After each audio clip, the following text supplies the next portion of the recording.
Sempat menjadi bahan pembicaraan publik sebuah video yang tersebar di media sosial di mana memperlihatkan momen salat jemaah yang tak biasa. Melansir Mayority, video itu diyakini direkam oleh salah seorang peserta program Kemah Ibadah Nusantara yang diadakan di Cameron Highlands, Malaysia. Publik pun sontak geger melihat momen para wanita dan pria tersebut yang bercampur dalam melaksanakan ibadah. Departemen Pembangunan Islam Malaysia atau JAKIM kemudian memberikan klarifikasi seusai mengetahui video viral tersebut. Pihaknya menyebut kegiatan itu diselenggarakan oleh berbagai lembaga dan saling bekerja sama. Pihaknya menambahkan peserta yang mengikuti program tersebut mayoritas merupakan kelompok transgender yang secara sukarela hadir dari berbagai latar belakang yang berbeda.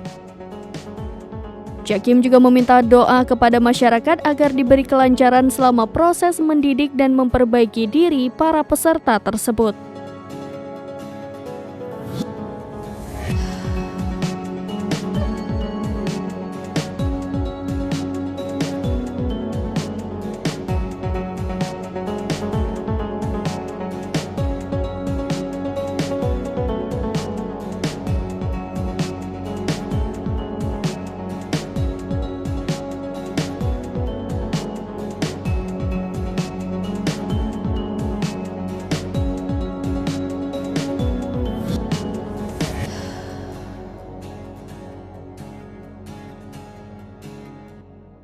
Download Tribun X sekarang, menghadirkan lokal menjadi Indonesia.